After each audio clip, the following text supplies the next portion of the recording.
Bonjour d'Afrique du Sud les amis, il n'y a pas beaucoup de navigation pour le moment dans ma prochaine série de vidéos, mais ce sont plutôt des rencontres en Afrique du Sud. Et voilà pour ce premier épisode, me voilà au Kraal, une maison qui a 200 ans, ce qui dans ce jeune pays qu'est l'Afrique du Sud a fait un témoin presque antique.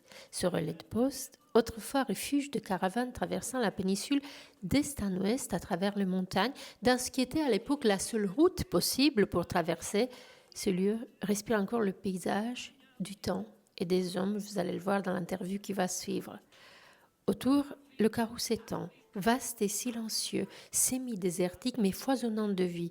Les herbes jaunes frémissent sous le vent, les roches sèches abritent babouins, antilopes, léopards, chacun discret et vigilant comme si le monde entier se tenait en équilibre dans cette immensité.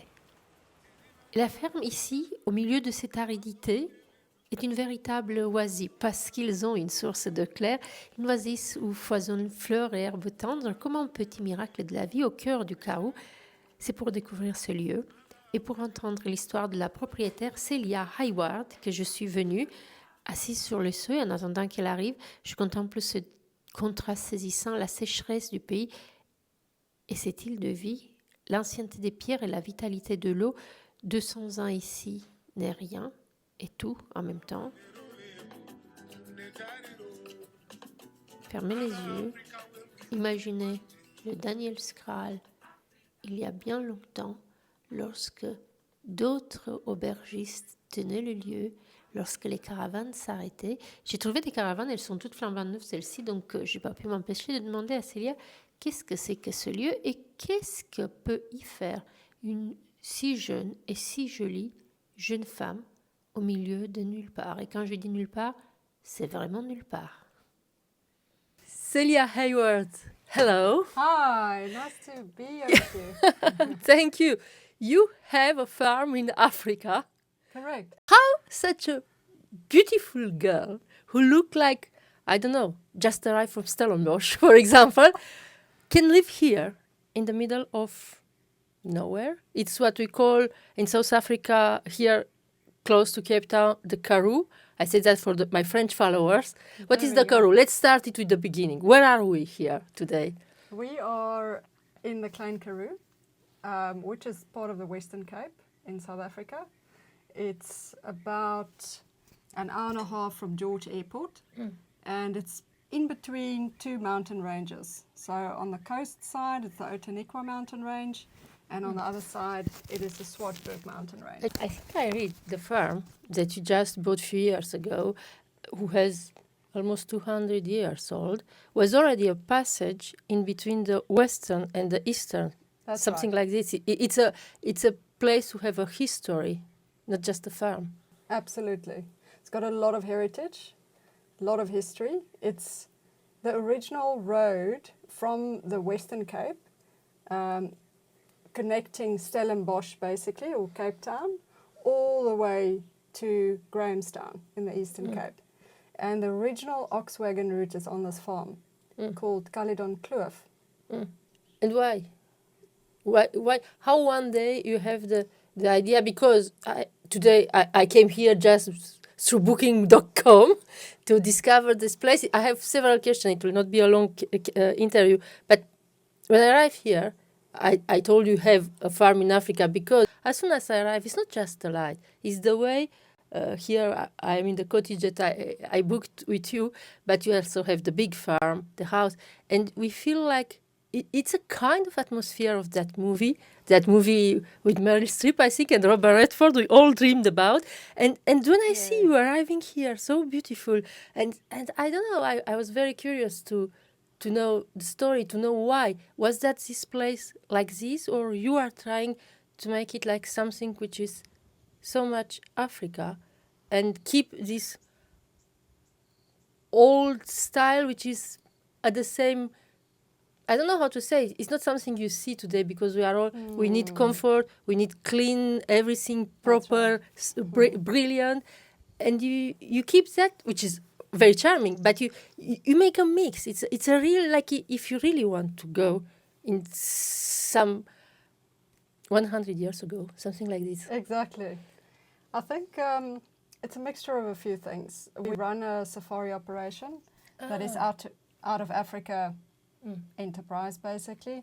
And there we are bringing in the old world charm, turn of the century, with everything that is real. Antiques, leather, wood, glass, Persian carpets, everything that is an old world charm that has actually got a lot of familiarity. And it's actually the original way of comfort and hospitality. So when we took over the farm, a lot of that was there already. And we stepped into a running operation. And we bought it as a going concern. I think we just matched it very well because it's 100% our style, 100% how we do things. We're just bringing a hospitality side to it because we do love creating comfortable spaces for people to have a retreat, to escape from reality, to be creative, to feel inspired and leave this area feeling, you know, there's hope. South Africa is very beautiful. There's so many amazing people. And we're also custodians for from a conservation point of view. Custodians, that's the word. I think my English is Yes. not so good. That's the word. That's what I saw in you when you arrived yesterday with your veggies to bring me plants from your garden. That's the word. Yeah. You really want to do that? Yes, we bought this place, or let's say we took over this property. We took over this property as a project to continue the heritage line and to bring back the heritage that once upon a time was, because there's really a lot of stories in there, and there's a lot of interest and a lot of curiosity, and I think that is what you picked up. There's curiosity. What are the plants? Why are we here between two mountain ranges? And as I said earlier, the Klein Karoo is between the Outeniqua mountain range and the Swartberg mountain range, which creates a very interesting biosphere of succulent plants. And in this area, there's about 1,600 different species of succulent plants, and that's one of the uniquenesses of this specific area. They even run a succulent festival once a year. Oh, really? And invite people from all over the world. You even made a book, which is in the house, Exactly. about the succulent plant. And I was amazed because when you come from Paris, from Europe anyway, and you arrive here by accident, to be honest, I arrived here by accident by traveling from the western There you go. coast. You feel like you are not yet in the desert, but almost the desert, and everything is so grey and dry and dead to people like me who are not used to see. And then with your book, suddenly you realize that nothing is really dead. Everything is just waiting for a little drop of water, 100%. and it's a huge variety. Yeah, so we got very interested about that because we are conservationists at heart, and that's what we do with our safari operation. We bring people into wildlife areas and we create hospitality products in inhospitable wilderness areas where there is nothing. We actually build hotels out of a tented camp, really, with everything from spas to conferences and so on. And we're busy with a smaller version of that project here, which is going to have ox wagons where you can sleep in. So you are completely coming back to the beginning of the farm. origin. Yes, exactly. Is Daniel's, It's what's the called name? Daniel's Kraal. Daniel's Kraal farm, yes. And how you cope with, because you don't complain at all. And this is a thing, I think, for people like you who look very active, but also it's something you mentioned, South Africa and the energy. This is something who amazes me every time I come here. It is kind of powerful inside of the people, all the people. And that's why for in Europe now it's winter and raining, and we only speak about wars and about things, and you speak about creation, thinking about something else, dreaming. How do you cope with the baboons, for example? Because here you create all these beautiful spaces, but of course this green cannot be green if you wasn't here, if it was not a work of every moment, every day. You never get not depressed, but thinking like it's a hard job. You know, I think that is part of every person, and especially in this area where there's drought for long periods of time. But there's always opportunity that comes out of crisis. I mean, drought, there's nothing you can do about. The farmers suffer, and that's hectic. But you've got to also look at the point of view that there is a community that is actually quite proactive, and there is a lot of creativity around. And the thing that is very important for me is to create a space that is safe for people, because there is so much drama in the world. There's you just open social media, you open a newspaper, you put on the television, you look around, you speak to people. There's a lot of negativity, a lot of drama around, and we don't want to be part of the drama. And that's actually one of the reasons why we want to be off the grid.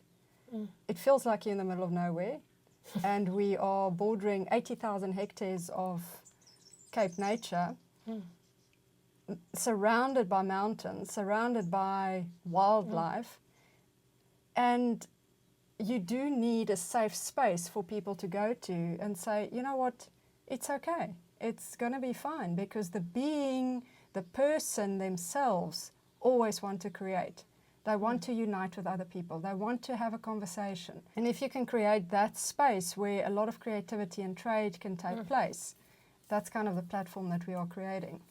And influencing it through art and conservation and creative spaces and places where there's no interbulation, no counter-intention, no drama, no threat that my life's going to be taken.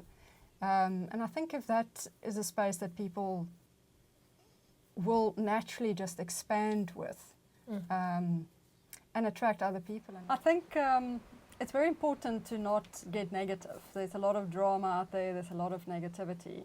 And whenever we get to the point where we think, okay, so what is going to happen? We get a little bit anxious. We always go on a road trip. So my husband and I have got a camper on a Land Rover, and we pack the Land Rover and we just hit the road, and we go and find people, and we travel through national parks and take the back roads and travel through Southern Africa. And the most important thing always that we get from those trips are the people.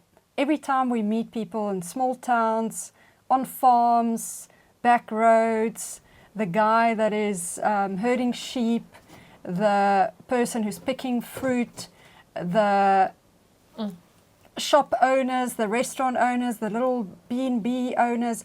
It's always so enlightening and so calming, actually, because you actually realize people are good.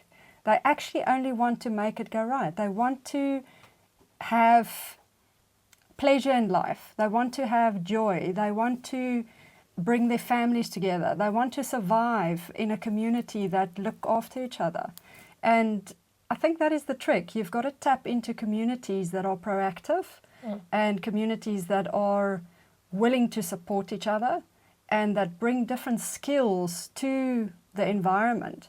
And whenever you're in your own environment, you think, yo, this is to the max now in terms of negativity and things that are coming over the news channels. Get out and smell the roses. Go and find something. Bel de agapantas, Celia. Exactly. Come to visit you, like I did. And we'll be Explore. happy. Just go and explore and have some adventure. Have some fun. That's very important.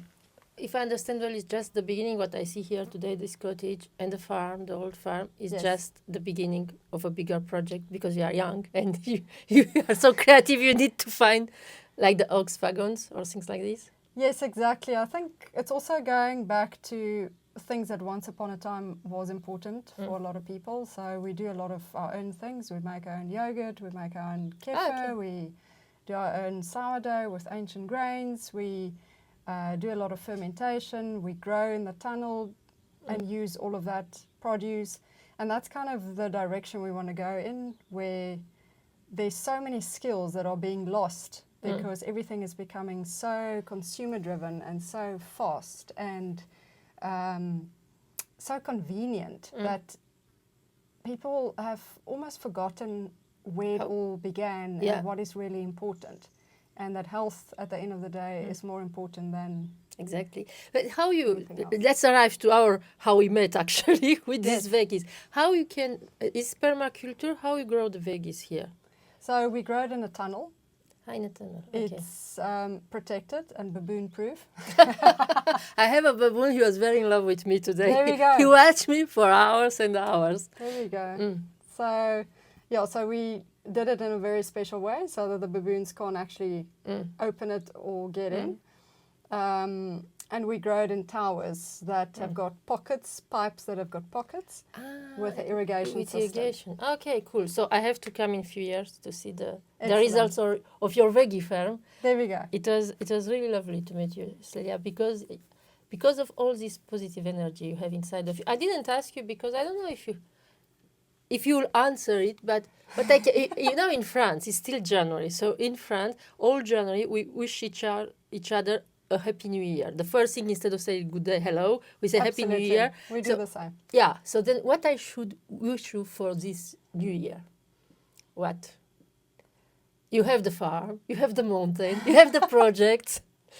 I think good health is always a good start, as well as attracting like-minded people that would like to have a creative space, that would like to maybe escape for a little bit from reality.